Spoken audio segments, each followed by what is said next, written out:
Chilli চিকেনটা দেখো একদম সলিড পিস দিয়ে বানানো হয়েছে চিলি চিকেন হচ্ছে আজকে আমাদের মেনু, ঘরে বসে জমিয়ে খাওয়া দাওয়া। এই চলছে এখন পেঁয়াজ কলি কাটা, আর এখানে কিন্তু গাজর বিন কাটা হয়ে গেছে।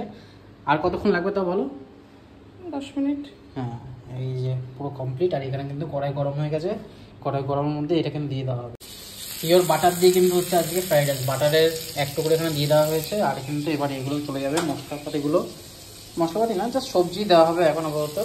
তারপর কিন্তু রাইস কিন্তু ঝুরঝুরে করে বানানো রয়েছে, তোমাদেরকে দেখে রাইস কিন্তু এখানে তৈরি করা রয়েছে পুরো। দিয়ে দেওয়া হচ্ছে গাজর বিন আর হচ্ছে পেঁয়াজ কলি, যেটা আজকে ওই সব রান্নাবান্না করছে এখন। ক্যাপসিকাম কুচিয়ে নিয়েছি, আর এখানে কিন্তু ফ্রাই হয়ে গেছে, হালকা ফ্রাই হয়ে গেছে।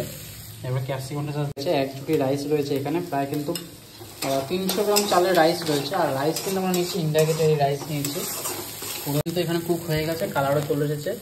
এবার এর মধ্যে একটু ঠিক আছে, এবার কিন্তু আমরা এই ইন্ডিয়া গেটে বাসমতি রাইসটা দিয়ে দিয়েছি এর মধ্যে, যেটা পুরো বয়েল না, হালকা বয়েলই রয়েছে। এবার সেটা এইসব রাইসের একটা আলাদা রকম মানে ফ্লেভার থাকে, সেই গন্ধটা কিন্তু অসাধারণ লাগে, তাই না? দিয়ে দিয়েছি, তাহলে একটু ড্রাইনেসটা চলে যাবে। একটু এর মধ্যে কিন্তু গোলমরিচ গুঁড়ো দেওয়া হয়েছে, সেই জন্য এরকম হালকা হালকা দেখা যাচ্ছে। বাটারটা একটু চলে গেলে বাটারের ফ্লেভারটাও আসবে। আর দারুণ চিলি চিকেনের পিসগুলো দেখো, 10 থেকে 20 গ্রামের পিস রয়েছে একটা, একদম রেস্টুরেন্টের মতো দেখতেও কিন্তু হয়েছে। আর এখানে রয়েছে ফ্রাইড রাইস, ও অসাধারণ খাওয়া হবে কিন্তু। নিয়ে বসে পড়েছি চিলি চিকেন, সাথে রয়েছে একটা ডিমের অমলেট, আর রয়েছে এই ঝুরঝুরে ফ্রাইড রাইসটা দেখো কত সুন্দর হয়েছে।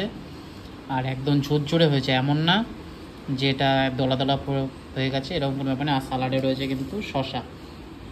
এই দিয়ে হবে আজকের খাওয়া, বানানো দেখালাম, এখন খাওয়াটাও তোমাদের একটু শেয়ার করে দিই। এরকম ঘরোয়া খাওয়ার কিন্তু বেশ ভালো লাগে। আজকে খাওয়াটা জমিয়ে খেয়ে নিই। কত সুন্দর চিলি চিকেনটা হয়েছে দেখো, এরকম যদি এরকম জাস্ট একটু চিপে যদি ভাঙি, এর ভেতরে কিন্তু এই যে চিকেন এত সুন্দরভাবে তৈরি হয়েছে। এটা ফার্স্টে ভেজে নিয়েছিলাম আমরা, তারপরে এটা কুক হয়েছে। যাই হোক, আজকে ভিডিও যদি তোমাদের ভালো লাগে তাহলে কিন্তু কমেন্ট করতে বলো না। এরকম ভিডিও আরও আসবে, আরও দেখার জন্য কিন্তু পেজটাকে ফলো করে নিতে হবে, তাহলে কিন্তু এরকম সুন্দর সুন্দর ভিডিও তোমরা দেখতে পারবে। দেখো কত সুন্দর বড় বড় একটা পিস আছে, 30 থেকে 40 গ্রামের পিস সবকটা। যাই হোক, দেরি না করে আমি খাওয়াটা এনজয় করি, তোমরা কিন্তু দেরি করো না, ফলো করো না পেজটাকে এরকম ভালো ভালো কন্টেন্ট পাওয়ার জন্য।